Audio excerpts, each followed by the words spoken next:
তার মানে তার মানে আমি যদি এখানটা ভেঙে আঁকি তাহলে ছবিটা এরকম দাঁড়াবে কি? এরকম ভেঙে আঁকছি, তুমি একে ঠেলা মারবে n1 এ, ও তোমাকে ঠেলা মারবে n1 এ। বলো বুঝলে কিনা? তাহলে এই m এর উপর এদিকে কত হবে? n1। সিস্টেমটা এদিকে যাবে, ইকুয়েশন হবে f minus n1 is equal to ma। তাহলে n1 হবে f মাইনাস m, এর ভ্যালুটা আমি যদি বসিয়ে দিই f বাই 3m, তাহলে অ্যান্সার হবে n1 3f minus f 2f by 3। বলো বুঝলে কিনা সবাই?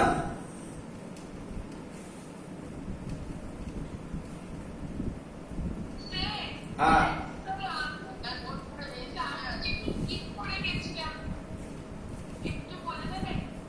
এটা 5 নম্বরের প্রবলেম হচ্ছে, 5 নম্বরের প্রবলেম হচ্ছে। ছবিটার দিকে দেখো, অ্যাক্সিলারেশন বার করেছি f net by m net করে, তারপরে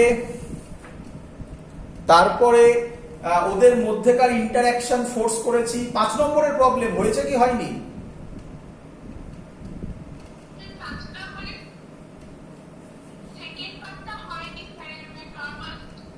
ওই যে নরমাল বার করে দিয়েছি। m, এই ধারের mটা ভালো করে দেখে নাও, এই ধারের mটা এই m কে ঠেলা মারবে n1 এ, তাহলে এই mটা এইদিকে ঠেলা মারবে n1 এ, তাহলে উল্টো দিকে এই দিকে n1 কাজ করলো। তাহলে ইকুয়েশন হলো f minus n1 is equal to ma। এবার ভ্যালুগুলো বসিয়ে দিয়েছি, এই বেরিয়ে গেছে। এবার ভালো করে দেখো, এর ফ্রি বডি ডায়াগ্রাম হচ্ছে এটা, তাহলে একই হবে, এটা m। ভালো করে দেখবে, এই mটা এই m কে ঠেলা মারবে এদিকে n1 এ। এখানেও যদি আমি ভেঙে আঁকি, তাহলে এই mটা একে n2 তে ঠেলা মারবে, একে n2 তে ঠেলা মারবে, তাহলে এদিকে হবে n2, এটা এদিকে যাবে a তে। তাহলে ইকুয়েশন হবে n1 minus n2 is equal to ma। n1 আমার জানা 2f বাই 3 মাইনাস n2 আমার জানা নয়, m এর ভ্যালু কত বেরিয়েছিল জানো? f by 3m। তাহলে n2 হবে 2f বাই 3 মাইনাস এটা এদিকে এলে f বাই 3, তাহলে অ্যান্সার হবে f বাই 3। আর এটার করার কোনো দরকার পড়ে না, এটার ফ্রি বডি ডায়াগ্রাম করার দরকার পড়ে না, কারণ n2 বেরিয়ে গেছে।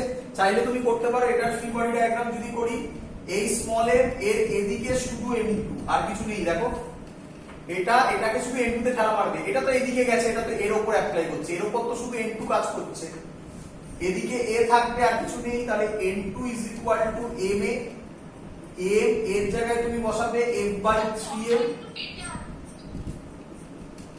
n2 এর ভ্যালু এখান থেকেও f বাই 3। দরকার নেই, একটা বার করলেই অঙ্ক শেষ, এটা করলেই হয়ে গেল, এই দুটো করলেই হলো, ওটা করার দরকার নেই, যা দেখিয়ে দিলাম আমি।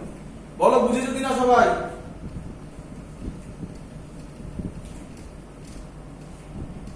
সবার ক্লিয়ার?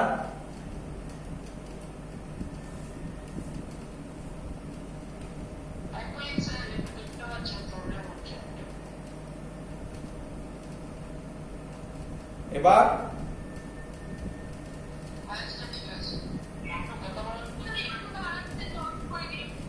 হ্যাঁ, শুনতে পাইনি, আরেকবার।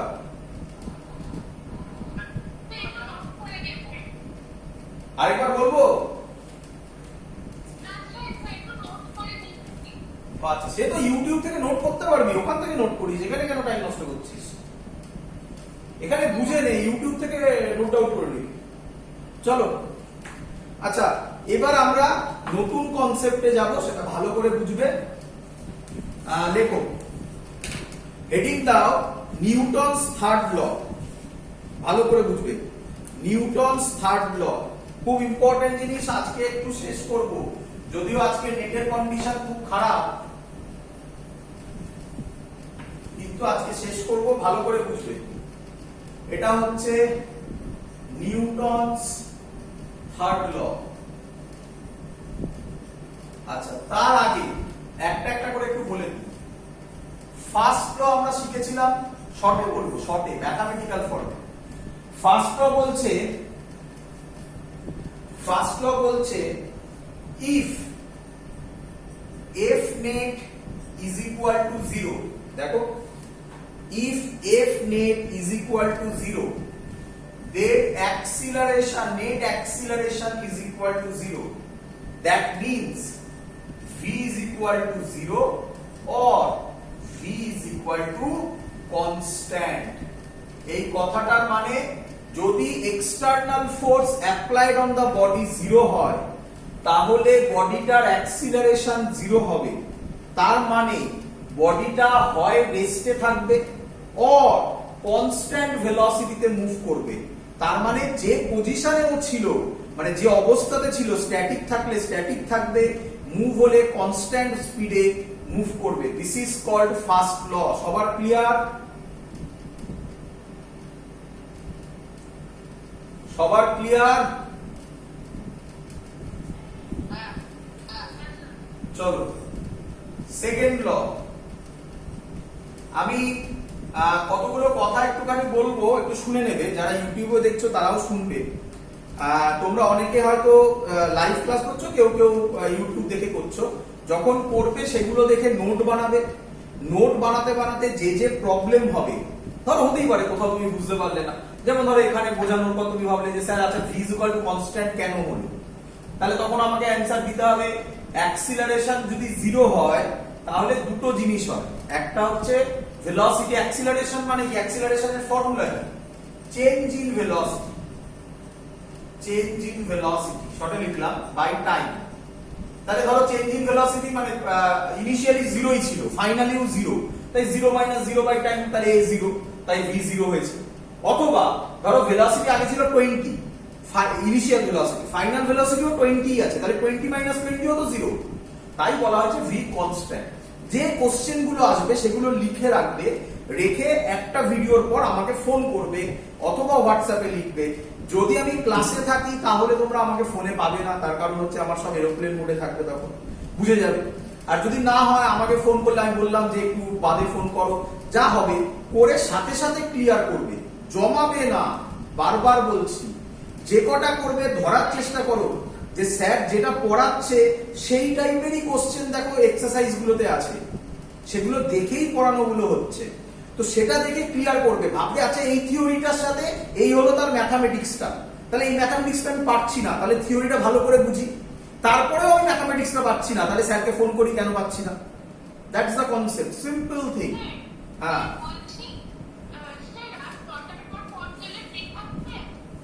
হ্যাঁ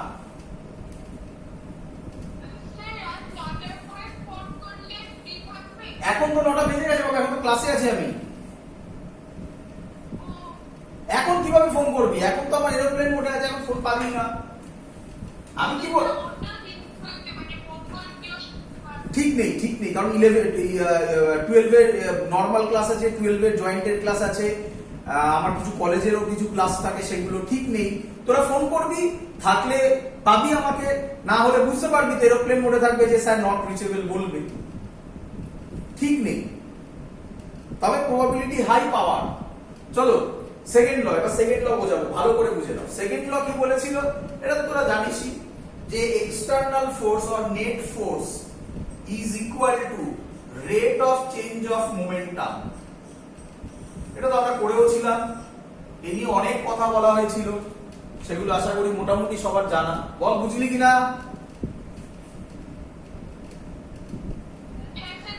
চলো এবার নিউটনস থার্ড ল।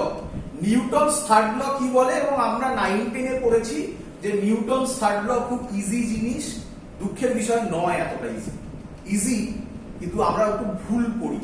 কি জিনিস ভালো করে বোঝ। নিউটনস থার্ড ল লিখছি আমি, এভরি অ্যাকশন,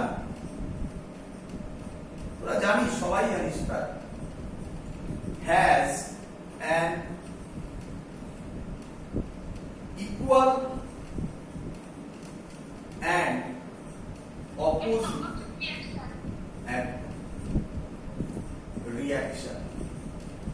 এটা যখন আমি তোদেরকে বলি তখন তোরা একটা খুব ভালো, আমি যখন তোদেরকে বলি এটা একটা এক্সাম্পল দে, তোরা খুব ভালো, মানে তোরা বন্ধুদের মধ্যে এই কথাগুলো বলিস যে তুই আমাকে মারলি, আমি তোকে একটা মারলাম, এটা হলো অ্যাকশন আর আরেকটা হলো রিঅ্যাকশন।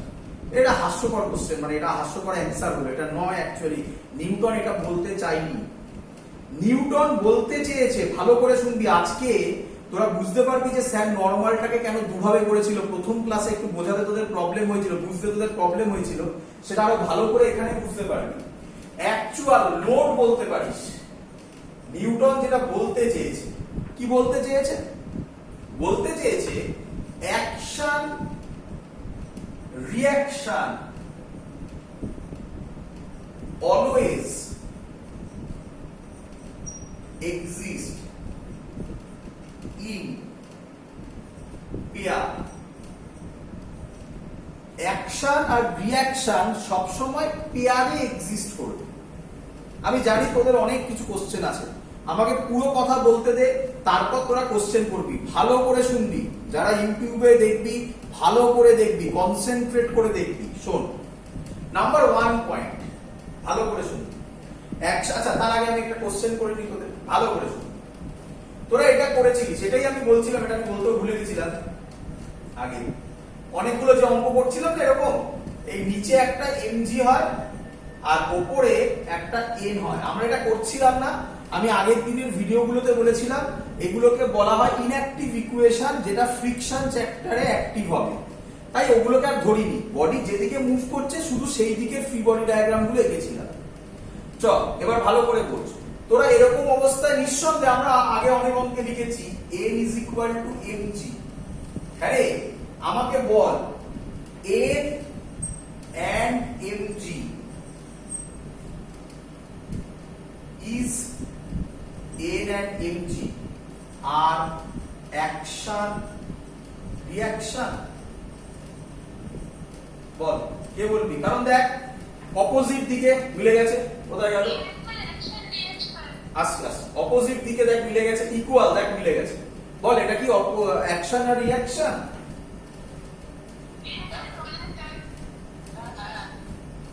কারণ আর মানে সবাই কি এখানে যারা আছিস তারা সবাই কি এটার সাথে এগ্রি করিস যেটা অ্যাকশন রিঅ্যাকশন? যদি কেউ এগ্রি না করিস তাহলে সে বল। চল ভালো করে শুনবি, ভালো করে শুনবি এবার। তাহলে আমার এটা হলো কোশ্চেন, এটা হলো আমার কোশ্চেন। অ্যানসার আমি একটু বাদে দেব, একটু সাসপেন্সে থাক। সব একেবারে বলে দিলে তো সহজ হয়ে যায়, একটু সাসপেন্সে থাক, ভালো করে শুন। নাম্বার 1, আমি যে পয়েন্টগুলো লিখছি এই পয়েন্টগুলো হচ্ছে গীতা, বাইবেল, কোরআন, এর বাইরে আর কিছু নেই, হতে পারে না কিছু। ভালো করে শুনবে। Number 1, action reaction, action and reaction acts on, খুব ইম্পর্টেন্ট, আন্ডারলাইন হবে, ডিফারেন্ট বডিজ। এটা প্রথম পয়েন্ট। অ্যাকশন রিঅ্যাকশন কখনো একই বডির উপর অ্যাপ্লাই হয় না, ডিফারেন্ট বডির উপর অ্যাপ্লাই হয়। ভালো করে শুনুন। এর যদি আমরা ফ্রি বডি ডায়াগ্রাম করি তাহলে কি করতাম? এটা এম, এর নিচে এমজি, এর উপরে এন। তোরা বললি এমজি আর এন অ্যাকশন রিঅ্যাকশন, এমজি কার উপর কাজ করছে? অ্যানসার দে। এন ও কার উপর কাজ করছে? 1 নম্বর পয়েন্ট কি এখানে খাটলো? তাহলে এর অ্যানসার হয়ে গেল। বল বুঝলি কিনা? চলো, আমি জানি আরো কিছু কোশ্চেন মাথায় আসছে, ধৈর্য ধরতে হবে, সব অ্যানসার দেব, ভালো করে দেখ। নাম্বার 2, আরো পয়েন্ট আছে বাবা। নাম্বার 2 পয়েন্ট, এটা আমি কাউকে একটা ক্লাসে বলেছিলাম, এইটা বোঝানোর সময় আমি কাউকে একটা বলেছিলাম ক্লাসে, আমার মনে নেই কাকে বলেছিলাম। অ্যাকশন রিঅ্যাকশন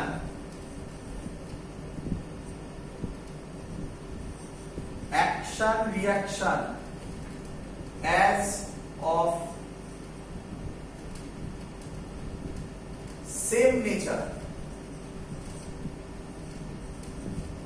সেম নেচারের হতে হয়। সেম নেচার মানে কি ভালো করে বুঝবে। দেখো এমজি ফোর্স এনও ফোর্স এটা দিয়ে নয়। এমজি কি ফোর্স?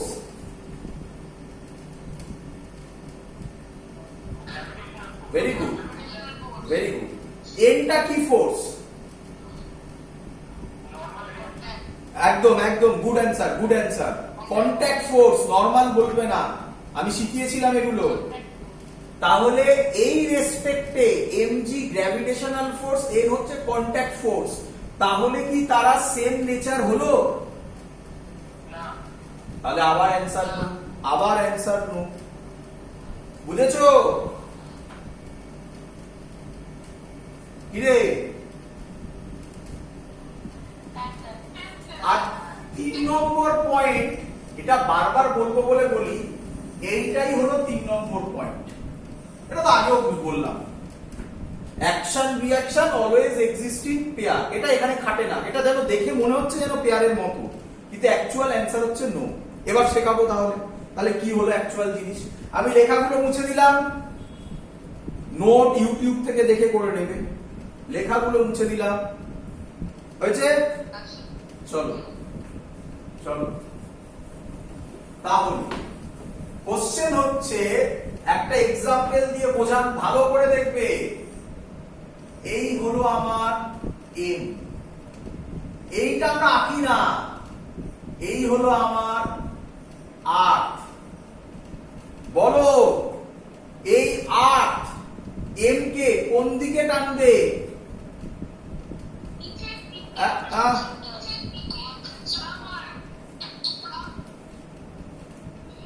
আর্থ এম কে কোন দিকে টানবে আমি কোন ক্লাসে বলেছিলাম? একদম, তোমরা ফান্ডামেন্টাল জায়গাকে ধরো বাবা। Answer towards the centre of the earth. আমি জানি হ্যাঁ সেটা নিচের দিকে, কিন্তু ওইভাবে বলবে না। আমি একটা অ্যান্সার দেব যা দিয়ে সব লজিক ক্লিয়ার হয়ে যাবে। নিচের দিক নয়, কি towards the centre of the earth. আমি যদি এই ছবিটাতে তখন এরকম করতাম, তখন তোরা কি বলতিস? এই দিকে মানে ডান দিকে, towards the centre of the earth. এখানেও খাটবে, এখানেও খাটবে। লজিক ধরার চেষ্টা করো, এটাই শেখাতে চাইছি আমি। এগুলো বইতে লেখা নেই, এগুলো ধরো। তাহলে এটা হলো আমার এমজি। বলো এত অবধি বুঝতে পেরেছো কিনা? তাহলে ওই মাসটা, এই সরি আর্ট, ওই মাসটাকে নিচের দিকে টানছে এমজি। নিচের দিক ভুল বললাম আবার, সরি, সেন্টারের দিকে টানছে এমজি তে। একদম। তাহলে এমও আর্টকে ওপরের দিকে টানবে বা ওর সেন্টারের দিকে টানবে এমজি তে। বলো বুঝলে কিনা? বলো এই এমজিটা কার উপর কাজ করছে? এই এমজিটা কার উপর কাজ করছে? দুটো একই বডির উপর কাজ করছে না আলাদা বডির উপর? ওই যে লিখেছিলাম 1 নম্বর পয়েন্ট হোল্ড করলো।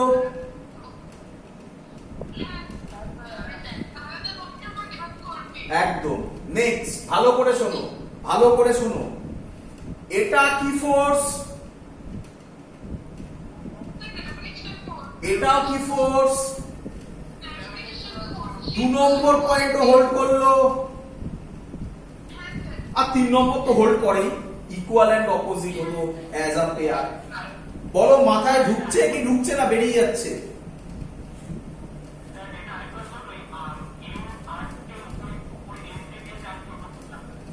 এম মাস আর্থ এম কে নিচের দিকে টানবে, নিচের দিক না, টুয়ার্ডস দ্য সেন্টার টানবে এমজি দিয়ে। তাহলে তো একই কথা, ওই মাসটাও আর্থকে নিজের দিকে টানবে এমজি দিয়ে, একই নয়? এটা অ্যাকশন রিঅ্যাকশন। হ্যাঁ 3 নম্বর পয়েন্ট ছিল না, action reaction always exist in pair, ওটা তো প্রথমেই ছিল। নোটে লিখে ওটা আমি অ্যারো করে দেখিয়েছিলাম, যখন ইউটিউবে দেখবে তখন দেখতে পাবে। লিখেছিলাম এক্সিস্ট ইন পেয়ার, যেটা নোট বলে লিখেছিলাম ওটাই 3 নম্বর পয়েন্ট। হ্যাঁ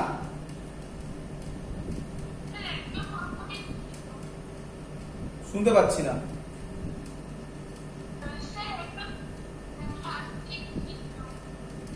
একদম কি বলছে? ঠিক আছে চলো বোঝো বোঝো বোঝো, ঠিক আছে বোঝো বোঝো, আমি শুনতে পাচ্ছি না, পরে ফোন করে বলো। চলো শোনো এবারে নেক্সট। এবার তাহলে আরেকটা দিক দিয়ে আমি বোঝাচ্ছি, সেটা দেখো এবারে। তাহলে এইএমজি আর এইএমজি এটা অ্যাকশন রিঅ্যাকশন, এটা অ্যাকশন রিঅ্যাকশন। সেম লজিক আবার দেখো, এই এমটা নিচের দিকে দেবে এন, নরমাল রিঅ্যাকশন শিখিয়েছিলাম। এই টেবিলটা উপরের দিকে দেবে আবার এন, তাহলে এটাও নরমাল, এটা হচ্ছে অ্যাকশন রিঅ্যাকশন। বলো বুঝলে কিনা? তোমাদের আশা করি মনে আছে যখন আমি এঁকেছিলাম এগুলো, তখন এই 8টাকে আঁকা হয়নি। তার জন্য মনে করে দেখো, এবার মিলিয়ে দেখো প্রথমের দিকের ক্লাসে, দেখো এই এন দুটোই ছিল তখন, দেখো মনে করে দেখো, মনে করছে? এই হলো তার বেসিক কনসেপ্ট। তাহলে আশা করি তোমরা বুঝতে পেরে গেছো যে ভদ্রলোককে নিয়ে তোমরা খুব সহজে নাও, যাকে যেটা action reaction exist in pair,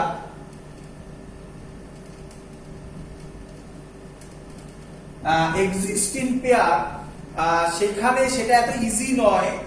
easy জিনিসই, কিন্তু একটু ভাবতে হতো। বল নতুন জিনিস বুঝলি কি বুঝলি না?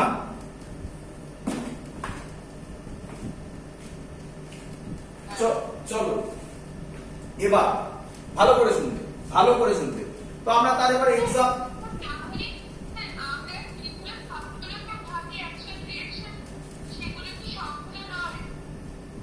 আরেকবার শুনতে পাইনি।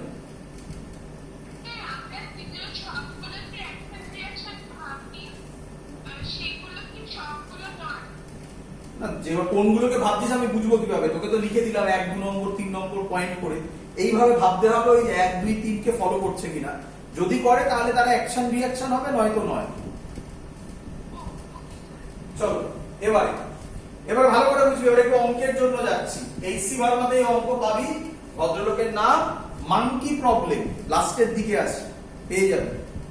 আর বইতেও পাবি কিছু, আমি দিয়ে দেবো কোশ্চেন।